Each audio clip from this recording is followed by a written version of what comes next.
Hi folks, this is going to be a user review of the Lupine Betty 12 lighting system.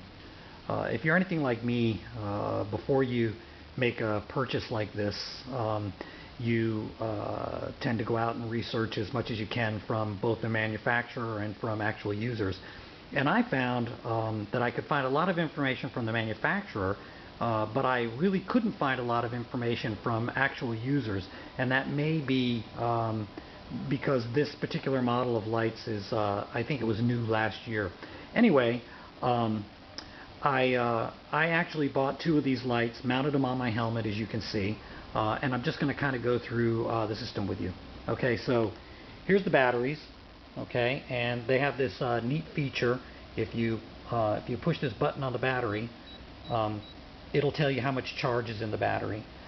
You can actually use the battery as an actual rear bike light as well, but I won't go into that. You'll be able to find all that information online. What I did do was I mounted two lights on my helmet, and I know that seems like overkill, but in the really dark areas when you're riding solo, it's really not overkill. But I can tell you that these lights are brilliantly bright.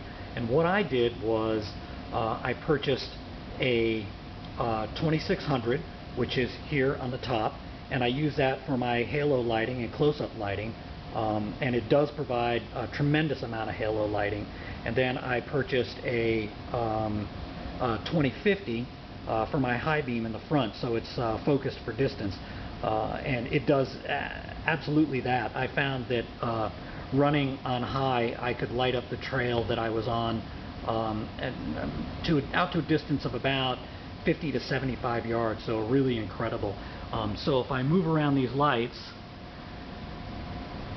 you can get a view of what they look like from the front. Now, I had a Lupine on this helmet prior to these lights. It was an HID, and it was slightly smaller in circumference, but it was actually longer in the housing as well.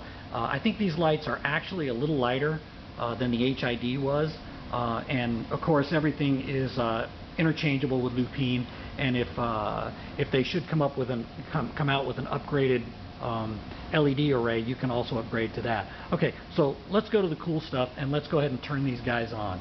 Okay. Oh, one other thing I might add is you'll notice this little bump right here on top of the on-off switch, and here as well. I actually added that because I found that wearing really thick riding gloves, I wasn't able to locate the switch.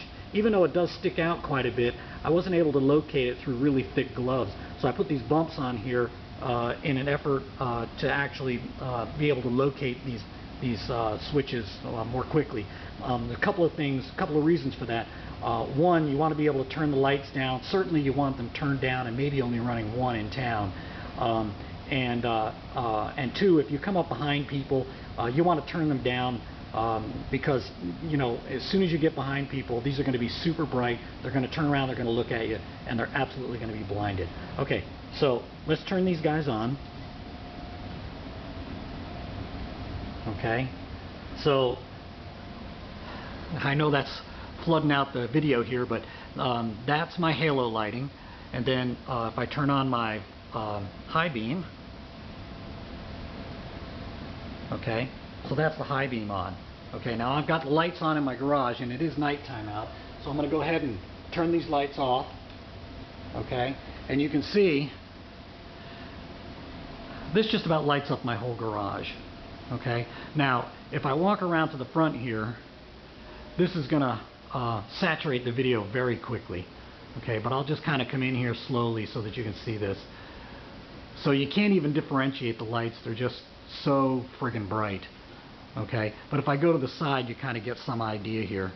Okay, so this setup is putting out, from the front light, it's putting out 2050 lumens, and from the halo light, it's putting out the full 2600 lumens. You can turn these lights down simply by pressing the button once. And this is what I was getting at, that you want to be able to turn these guys down, and sometimes you want to be able to turn them off as well. So since I don't have any airflow over these lights in here, and they do tend to get a little warm. I'm going to turn the garage lights back on, and I'm actually going to turn the lights off. Okay.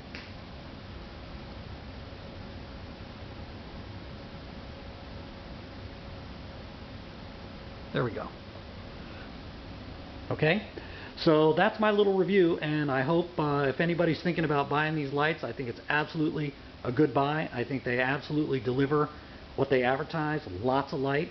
And keep in mind that prior to this I had two HIDs on this helmet. On the top I had a light in motion, and on the front for the high beam I had another Lupine HID. And I went out the door probably with 1,750 lumens.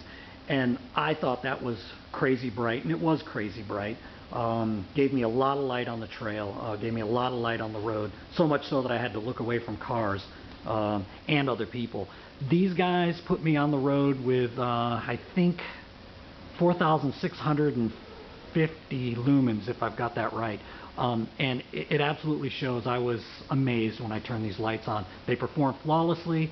I rode for about 2 hours, and I came back with about 60% of my battery charge left, which tells me that if under normal circumstances I could probably use these lights for 5, maybe 5.5 hours on high.